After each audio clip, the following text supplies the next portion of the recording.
Hi, Assalamualaikum warahmatullahi wabarakatuh to Dr. Roslina and my fellow classmates. Today, my group will be presenting about the company financial statement analysis of Amway Malaysia Holdings Berhad.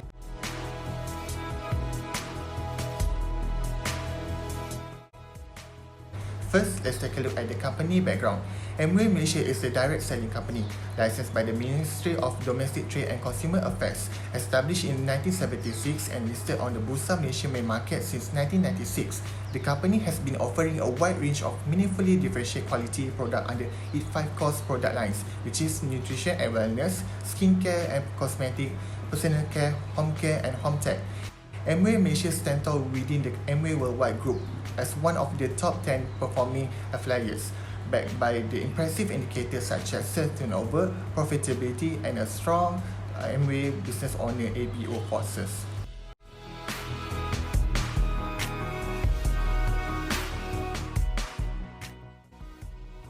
So, we have calculated the common size for the financial position, which this common size also known as vertical analysis, where it is useful in understanding the internal makeup of financial statement. In this common size for the financial position, we will look up into two factors, which is the first one is source of financings, like current liabilities, non-current liabilities, and equity. And second factor is the composition of assets. As we can see here, the percentage of total non-current asset as per total asset is showing an increasing trend from 2019 to 2020 at 21.9815% and 23.3863% respectively. This increased trend might be influenced by the increasement of intangible assets in 2020.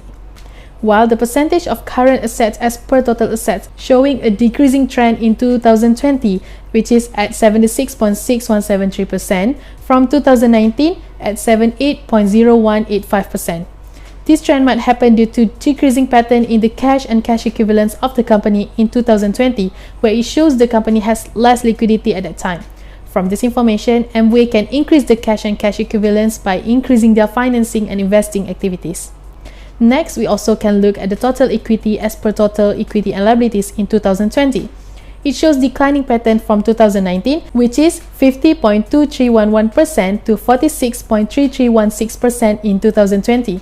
This happen might be due to declining in capital redemption reserves, where in 2016, Amway still have a capital redemption reserve amount 1,365,000, but later in 2017 until 2020, there's no capital redemption reserves in their company. It shows that Amway did not buy its own shares that result in addition of share capital starting 2017 and maintained until 2020. Other than that, we also can look at the percentage of total liabilities as per total equity and liabilities in 2020, where it shows an uptrend from 2019, which is 49.7689% to 53.6684% in 2020. This increasing might be influenced by the increased trend in Amway's liabilities financing, which indicates that Amway has taken more debt financing in 2020. Therefore, Amway can reduce the debt financing by changing it to equity financing.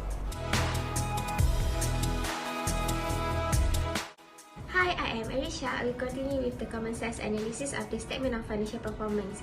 Based on the statement of financial performance, we can see that the gross profit percentage increased from 2016 to 2019.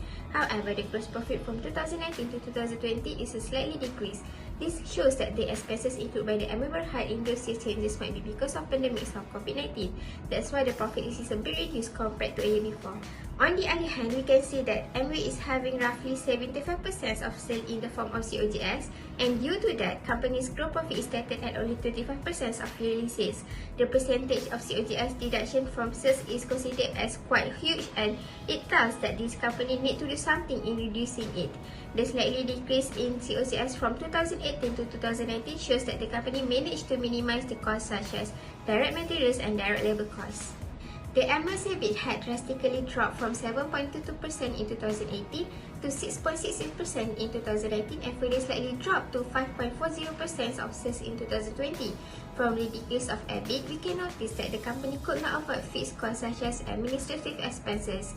The small Amway's EBIT is further reduced by the interest and tax expenses that left in the EAT at less than 6% of sales in the recent 2 years. Okay, so for the index trend statement of financial performance of Amway company shows for the past 5 years, the company revenue is falling slightly from 2016 to 2019. However, the company revenue increased more significant from 2019 to 2020 with changes of 17.2%. In 5 years durations, the index trend shows that the company have a decrease in their gross profit from 89.28% in 2017 to 67.5% in 2019. However, the gross profit of company rose significantly in 2020 with the changes of 15.27%, which was 82.78%. This demonstrated that the company profit and revenue in year 2020 is the lowest compared to previous years because of the sales, earning before tax and after tax. From the analysis, we can conclude that they are slightly dropped from 2016 to 2019 in cost of goods sold. Furthermore, the percentage of earning after tax showing a decrease pattern from 99.74% in 2018 to 85.81% in 2020. This is because their distribution expenses have a steadily increased from 2018, which was 102.83% to 2020, which was 121.48%. In general, performance for Amway Malaysia Holding Berhad in 2020 is good even though their earnings per share attribute to owners of the parents is low compared to previous years. But it is still acceptable since the company have sufficient sales volume and able to manage their debt and cover their day-to-day operation.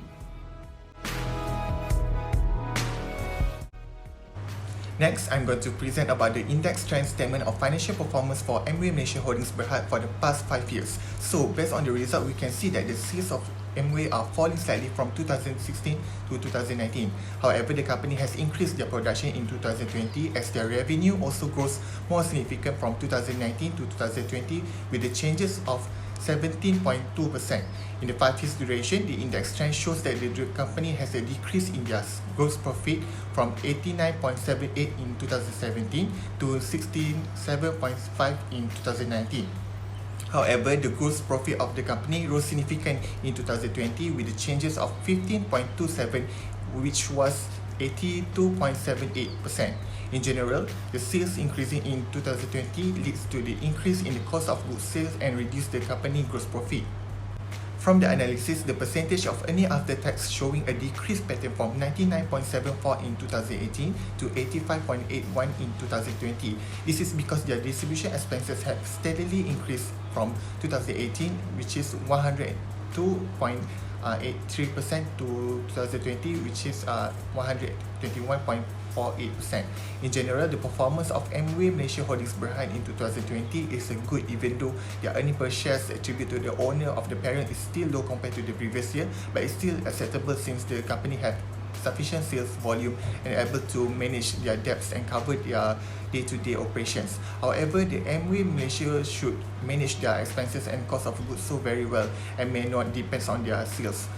The company may find other and diverse their suppliers as increase in their production in 2020. The company also can sell the under capacity and buy a new one in order to reduce their expenses. Hence, this will lead to the increased number in earning per share attribute to the owner of the parents.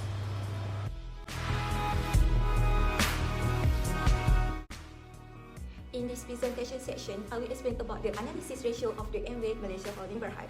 Before we start, here is the formula for the OR ratio. Okay, let's begin. Overall, in liquidity ratio, Amway has a good performance and it's able to pay short-term obligation. As we can see, in 2018, the current ratio is 1.7482 times, more sufficient for the liquid asset to be used to pay for every RM1 of current liabilities compared to other years. Besides, Amway has to sell inventory to meet their current debt obligations and need to improve its asset plus ratio in 2020 because the ratio is lower than 1, which is 0.8182 times. The good part is Amway has a short correction period for account receivable in 2020, which is 12 days. It shows that Amway are good and more efficient in collecting payment from sales that were made on credit by their customer compared to other years. Now we move to the leverage ratio, or we can call as solvency ratio. Looking at the Amway Malaysia Holding Berhad, it has larger portions of total liabilities as compared to assets, meaning that the company bears a high loan burden. It also might be unable to pay for the loan and also causing high bankruptcy risk. The debt positions of of Amway is quite high, especially in 2020. The ratio is 53.6884%, which is more than the benchmark. It will give a high financial risk to the company, and with the high debt to equity ratio in 2020 is 115.8354%, which can give more risk to investors. This is because the company has a poor performance. It indicates that the company has lower external creditors of the firms throughout the year. However, the company is able to make income better to cover interest expenses in 2020, which is 101.5114 times compared to other years. Next, all efficiency ratio are above the benchmark, which is 1, and it shows a good performance for the Amway Malaysia Holding Berhad. As we can see that the cash turnover ratio is good in 2020, which is 6.4603 times compared to other years. It shows that Amway is turning over their company's cash and equivalent more time per year and taking less time to restore it. However, the fixed asset turnover is 12.8772 times, which is a better ratio in 2016 compared to other years. It indicates that the company of Amway is efficient in utilizing its asset to generate more revenue. Besides, Amway is good at managing their asset very well. This is because when looking at the total asset turnover ratio in 2016 is 2.6605 times, which is a higher ratio than other years. We can see all the years the company has been improving their efficiency ratio. Okay, now we move to the last sections of my presentation is profitability ratio. Overall, we can say that the current performance of Amway Malaysia Holding Berhad is good in terms of profitability. The company is efficient in its operations in 2018 because it has the higher return on asset ratio, which is 13.3104% among other years. However, the company is able to generate more profit from its operations. This is due to the decreasing demand, low productivity, and highly competitive market by the company. Every year, the company tries to improve their return on asset ratio, especially in 2020, which we can see that the ratio is 10.1163%, which is lower than other years, but the ratio is still above 5%. Besides, Amway made a higher gross profit margin ratio in 2019, which is 5.2941%, and needs to improve their gross profit margin ratio in 2020, which is lower than other years. So, the company is able to pay their operating expenses because the company has a lot of money from their sales revenue. Furthermore, the company is able to generate more net profit in 2018, which consists of 5.6065% compared to other years. I think that's all from me, and thank you.